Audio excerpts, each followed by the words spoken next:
Thank you very much. Good evening and welcome to the 5th anniversary celebration of Crittenton Women's Union, also known as CWU. I would like to thank all of you for joining us tonight, those of you who are being introduced to CWU for the first time and those of you who have supported us over these past 5 years. The name of tonight's celebration is Live, Work, Thrive. As many of you know, this has become our motto. It's shorthand for our mission, to help women we serve build an economically secure life and a better future for their families. The good news, CWU has directly impacted thousands of lives through our innovative methods, and we've impacted thousands more through our independent research and our advocacy of policies that promote economic mobility. The bad news, there's much more work to be done. Last month, the U.S. Census Bureau released the 2010 poverty statistics for Massachusetts. Sadly, yet not surprisingly, it was the highest it's been in 3 years. 11.4% of the people in our state, or about 750,000 people, are living in poverty. At CWU, we know that 11.4% doesn't even begin to capture the actual number of people struggling to put food on their table and to keep a roof over their families' heads. We know this because we publish the Mass Index every 3 years.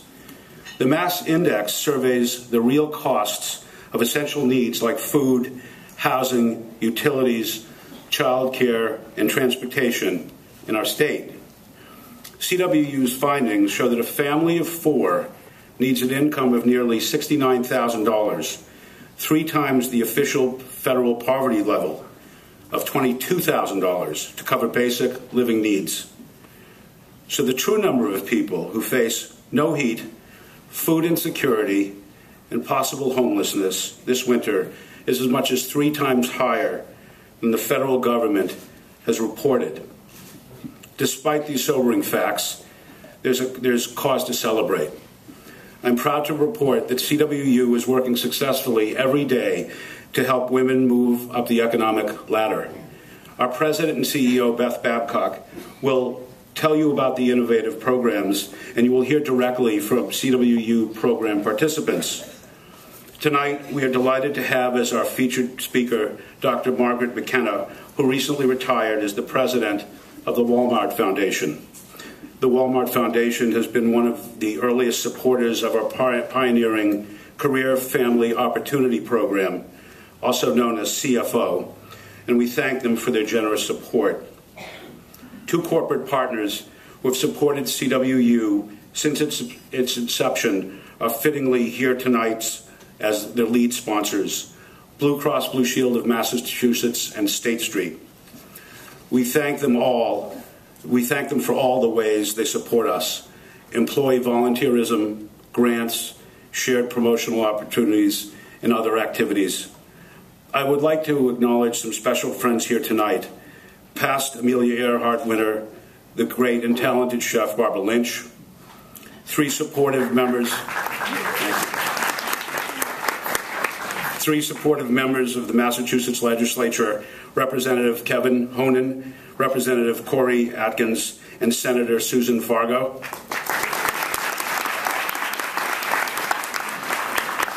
I would be remiss if I didn't express my appreciation to fellow co-chairs of this event, CWU board members Pamela Murray and Freddie Shonkoff.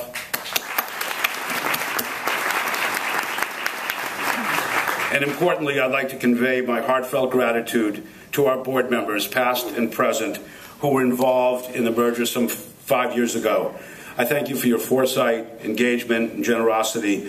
Without you, tonight's event would not be a reality.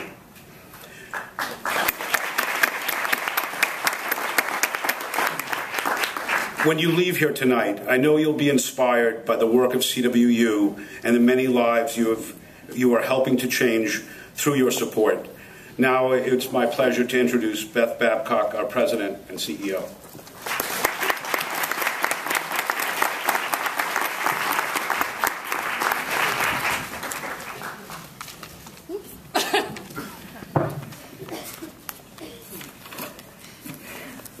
this is great. It's just wonderful. Thank you very much, Peter, for your kind introduction and also for your inspired leadership of our board and our work. It's been an amazing 5 years since you and our other founding board members brought together the new CWU. 5 years marked by greater upheaval than any of us could have imagined. Loss of jobs, government funding, and opportunity on a huge scale. Enough to daunt even the most optimistic among us, and I'm known as kind of optimistic. But you were smart. You and the board members were smart enough to see that there was huge potential in bringing the Crittenton and the Women's Union together. So 5 years ago, at an Amelia, we made promises. We promised to turn the new CWU into an engine of change. A place where there would be no room for complacency about the inequalities we saw all around us. A place where none of us would rest easy until every one of us had a bed of our own. Until all of us had a chance to raise ourselves and our children to have healthy families, good jobs, and economically stable lives. We promised to make the work a partnership where all of us could contribute the best that we had to build this engine of change, where the women and families we serve, all our staff, our board, supporters, all of us together would have a place to give our best to this work. We promised to upend previous notions about how to do things. We knew that poverty was changing, pathways to opportunity were rapidly narrowing, and there was an urgency to find new answers quickly before economic conditions and the sheer magnitude of the problems overwhelmed us. And as we dug in to make good on these promises, a funny thing happened. Even though the problems grew, our solutions and our programs grew faster. We found new ways to do old things better. Last year, in spite of funding cuts, CWU's GED program graduated 50% more graduates than any of the other GED programs, 26 of them in Boston. 50%. In spite of funding cuts, we tripled the number of homeless families we placed in permanent homes of their own, giving 161 families last year hope for new lives. Our job training program, Woman to Woman, saw almost every graduate either enroll in college or get a new job within 3 months of graduation. You know, we devised revolutionary new programs too, like our Career Family Opportunity Program, and we started working with courageous women and families determined to change their lives so fundamentally that in 5 years they would leave poverty and subsidies behind them and trade them in for family-sustaining careers and enough savings to assure their security into the future. And all these new initiatives, they outstripped our expectations too. 21 families became 46, and 46 became new partnerships with other agencies to double the numbers yet again. And now we have a marvelous collaboration with the Cambridge Housing Authority, Heading Home, and One Family Scholar is awaiting funding to use CWU tools to reach out to 500 families a year. Why all the growth in the face of all these obstacles and odds? Because of the women we serve. Because in the first 2 years of the CFO program, 25% had already attained college degrees, had raised their hourly wages by 7%, had saved $25,000 of their own money, all while juggling school and work and family. One even bought her own home.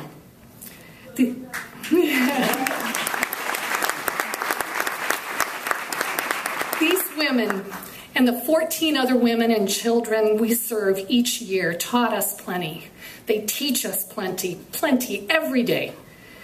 They taught us not to ever count ourselves or the families we serve out. That when you do it right, you get far better returns on your money by helping women get ahead than by leaving them behind.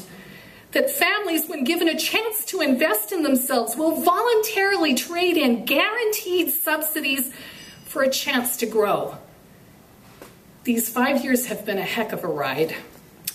They've posed challenges none of us could ever have envisioned, but we've learned along the way that the antidote to fear and frustration is to partner with a bunch of smart people, dig in, and work up a sweat. It's amazing what you can accomplish, and think about it, we're only 5 years old. We've just gotten the pistons firing on this beautiful new engine. Stick with us. Help us make it better, because if past is prologue, we're in for one heck of a ride. Thanks to all of you, our fantastic staff. Thank you to all our staff, oh my word. Volunteers, thank you. Thank you to our board. Thank you to our donors. You stuck by us all these years. Thank you so much. And thank you to the fabulous, fabulous women we serve. You are, without a doubt, all of you are the best. Thank you so much.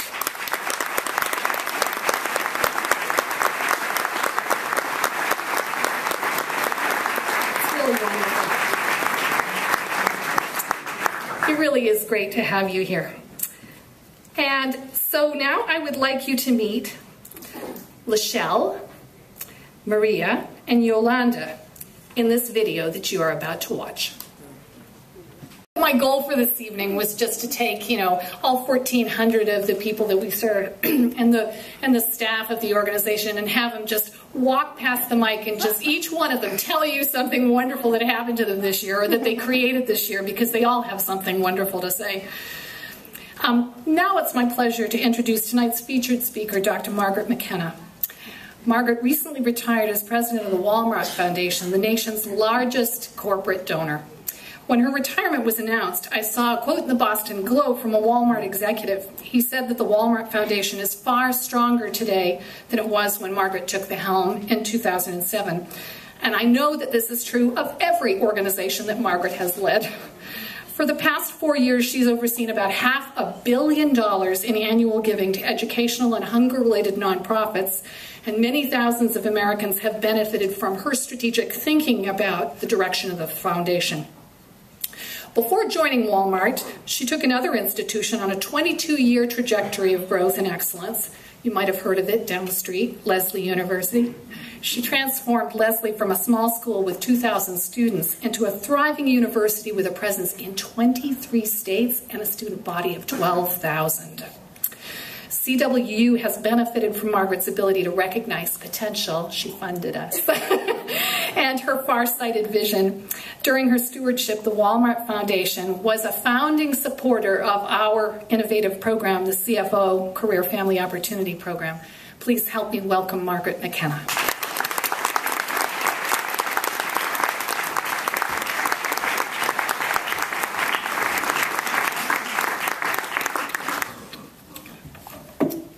Good evening.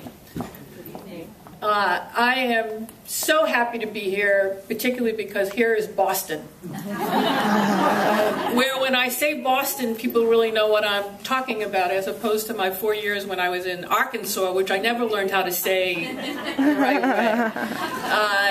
There are so many of my friends here tonight that I'm so glad to see again. I'm particularly glad to see my friends from the most important higher ed institution in the Boston area, and that's Lesley University. So it's a place I love and I will always love and care for. This is another organization that makes such a difference. And I always said when I was a university president, just have the students come up here and talk and we can all be quiet. And that's what you just saw here, is the recipients of the services talk about their own lives and change. When you become the president of the largest corporate foundation in the world, it's like being the queen of the prom. Everybody will talk to you. Everybody wants to date you. Take you to lunch, take you to dinner.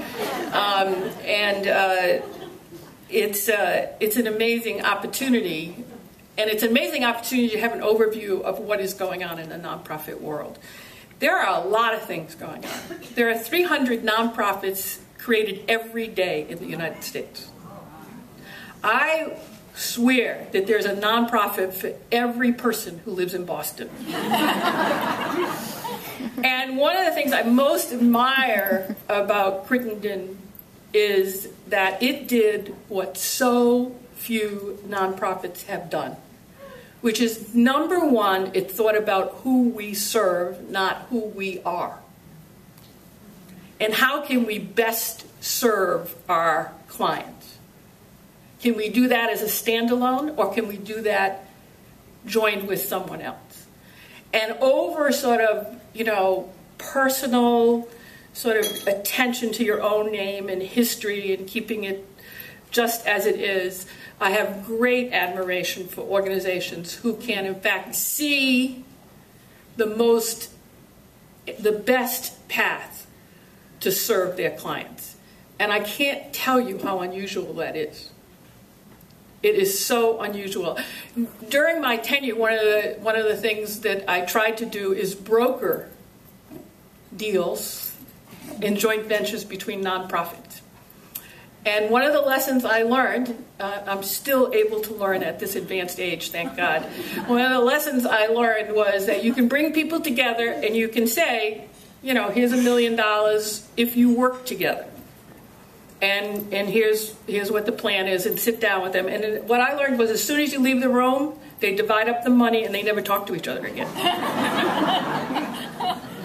And everybody decides what their overhead is going to be and what they're going to do, and how they can turn in a report together without ever having really worked together.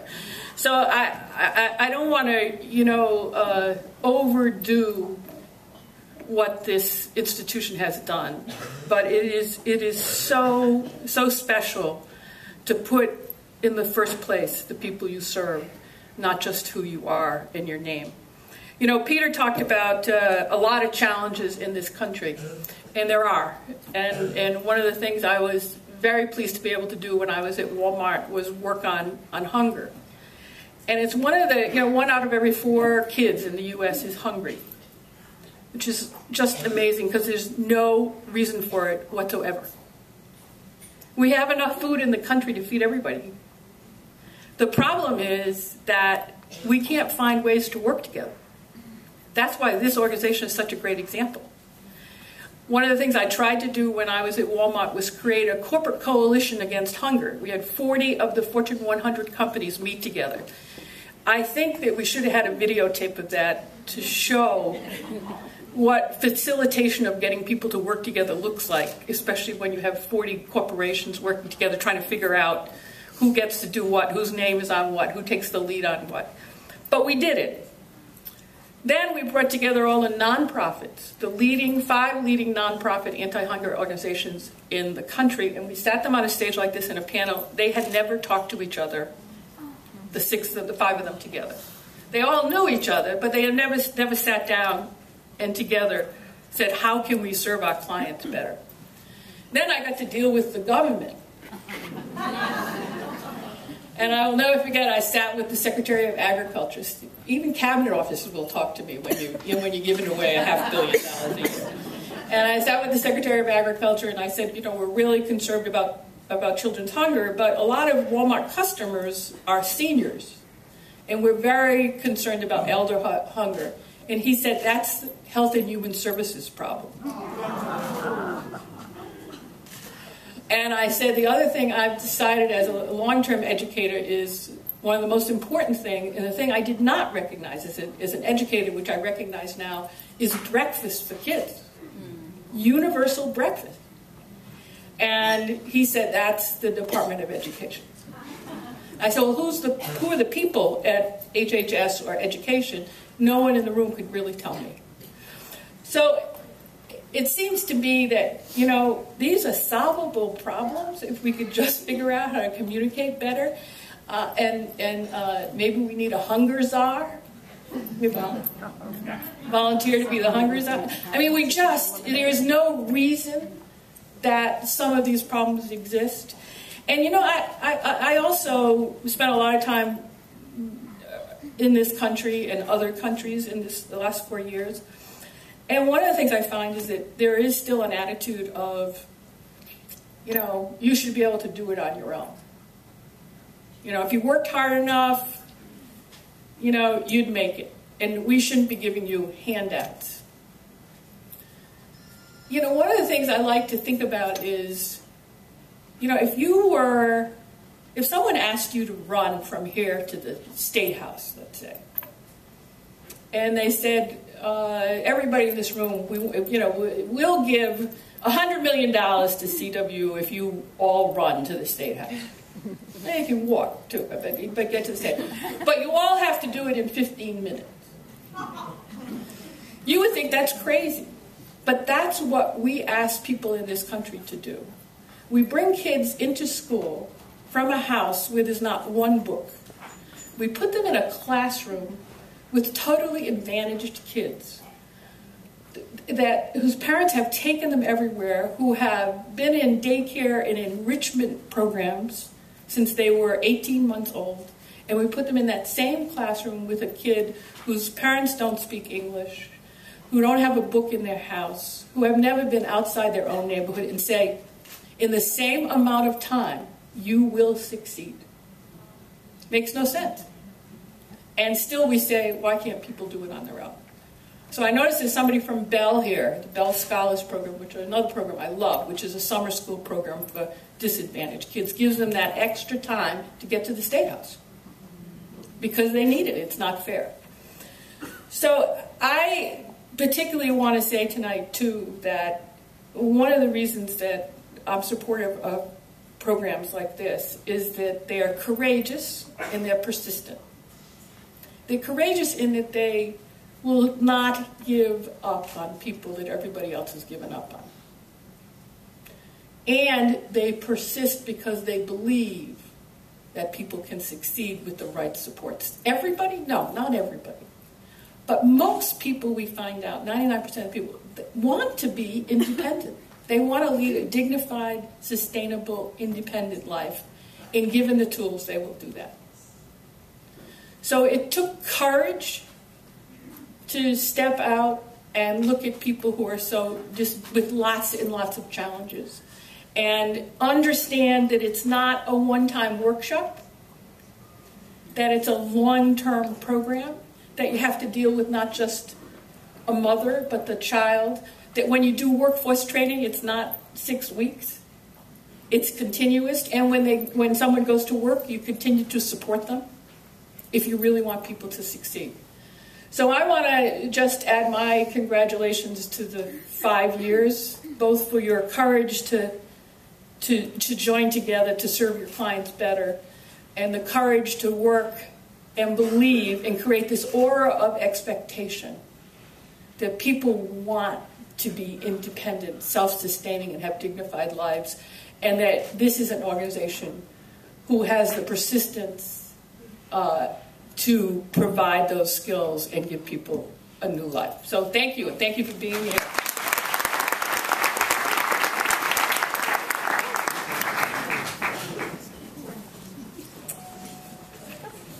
It's wonderful to have such support from people like Margaret and all of you. It makes evenings like this so heartening and such a shot in the arm. And thank you very much, Margaret, for all of your lovely comments about us. And I always learn something when I listen to you. And now I'd like to introduce you to someone else that I learned things from. And she is a very, very impressive young woman. You'll see what I mean when I say fabulous, these fabulous women that we serve, because you will see she is fabulous. She is a young woman and mother who graduated from our Woman to Woman program last spring. And as you'll hear, her personal journey is deeply rooted in her own commitment to her community. Ladies and gentlemen, Masika Gadsden.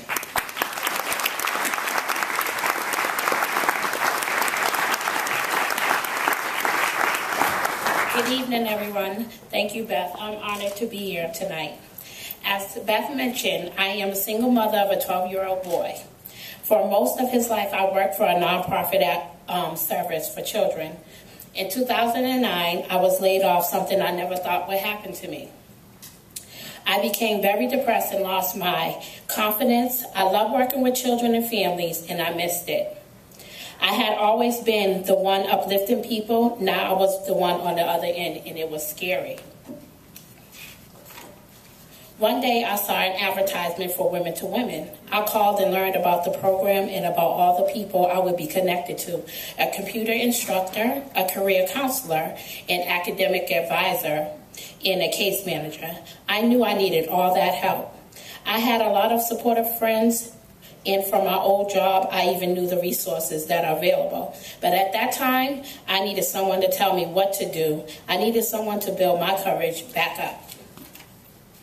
Once I started, I found out I needed the program in other ways too. My computer skills had gone stale at my old job. I knew nothing about Microsoft Office.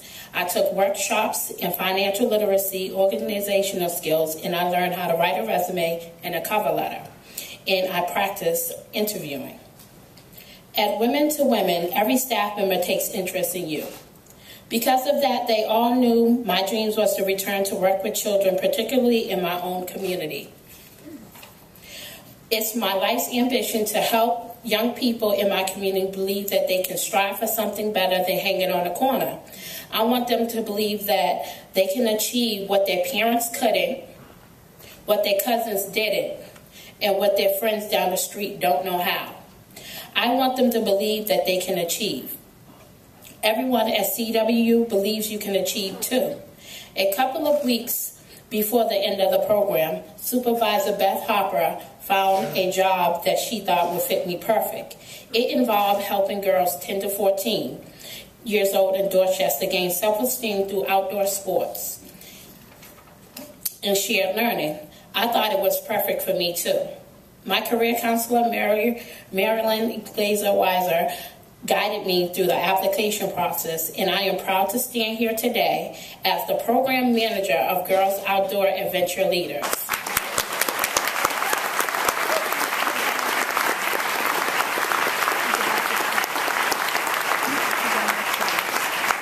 As I think about losing my job, it reminds me of a lesson my grandmother taught me. When one door closes, another will open. It's a good feeling to know that CWU will always have the door open for me.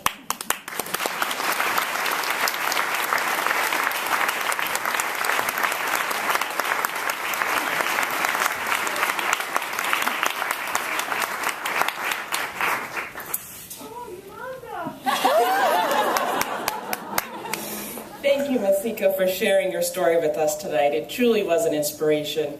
I'm Lauren Smith, and I'm a member of the Crittenton Women's Union Board. With me now are two very determined young women. Now, you've met Masika, and I'm also very happy to introduce Yolanda DePina, who, if you were paying close attention, you saw in the video, standing in front of her own home, right? Which was fantastic. So thank you so much for being here and being willing to share your story with us. These powerful, strong women are why we are here tonight. We are here to support them and others like them on their path to build better lives for themselves and their families. As many of you know, I'm a pediatrician and have worked with families like these for almost 20 years now. And as someone who cares for their children, I have had a special privilege of witnessing firsthand mothers struggling to do their best to care for their families. Mothers working low-wage jobs without sick or vacation leave. So they have to make the incredibly difficult choice of whether to miss work and their paycheck that they need to support their families, or to take their child to necessary medical appointments. Mothers experiencing food insecurity, so they skip meals so their kids can have food and won't go hungry. Mothers going to school at night to try to get ahead. What I know is that the mothers I have met work hard to keep their families together in the face of homelessness, domestic abuse, and violence in their neighborhoods. I know, we all know, how hard it is to raise yourself up, no matter how determined you are, unless you have help. And not just help for a day, a week, a month, but long-term help. And I don't just mean financial assistance, although food stamps and child care and vouchers are certainly important. And you need that, but you need much more. The kind of help I'm talking about is the kind that puts you on the path to get a job that pays enough to support your family independently. The kind of help that will put you on a path to succeed on your own. But to get on that path, you need to be equipped with knowledge and skills, many of which many of us, in fact, in this room take for granted when we're navigating in the world. Things like how to open up a bank account, how to complete a job application, how to apply to a school that will give us real skills for a living wage job and not just take our money and leave us in debt and no further ahead. How to get extra help for your child if he or she needs that in school. Now, when most of us in the room don't know how to do something, we know where to go to get the help that we need. And if we don't, we can rely on our personal networks. However, often the families that CWU works with don't know how to get help, as Yolanda said in the video. And that's why I became involved with CWU and why I've stayed involved. Through its research and hands-on experience with clients, CWU understands that the barriers facing a person can seem insurmountable as she tries to move up the economic ladder. And CWU has developed innovative and, what's important to me, effective strategies to help these women overcome barriers. Most importantly, CWU makes a long-term commitment to each person. If you've got the desire to create a better life for yourself and your family, CWU will invest the time and effort to help you get there. Now, CWU doesn't view these women as weak individuals in need of rescuing. I would ask you, do any of these women look like weak individuals in need of rescuing? I think not. But rather as strong, resilient heads of their families who have many strengths to serve as starting points for their journeys. But as with all of us, sometimes you just need some help, someone else to help point out those strengths. So I'm here to ask you tonight to consider investing in the futures of thousands of families by making a contribution to CWU. Behind me, you will see the power of your gift. Whatever gift you make will have a tangible impact on many more very determined women like Michelle, Mariah, Yolanda, and Masika. I know, in fact, that you will be as generous as you can because you know what it means to make such an important investment. And you also value the idea of a return on your investment. And that's why I think it's all the more important to invest in an organization like CWU. Volunteers are going to be in the aisles to receive your envelopes. Raise your hand so they can see you. They'll also be at the door on the way out. So look for a pen, your iPad, your iPhone, whatever mobile device you use to connect yourself with your funds. Please don't let this chance to make a difference pass you by. We're going to leave you now for a moment to give you time to make your gift, and I'll be back in a minute. Us at the board, all of us who work at CWU, and most importantly from all of the women we serve, thank you so much for your generosity. Now I'd like to welcome to the stage our two other event co-chairs and my friends, Pam Murray and Freddie Shonkoff.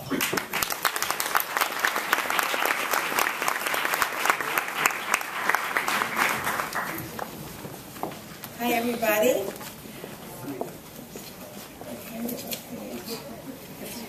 So Pam and I are going to close out this evening, and we're going to do it mostly by saying thank you.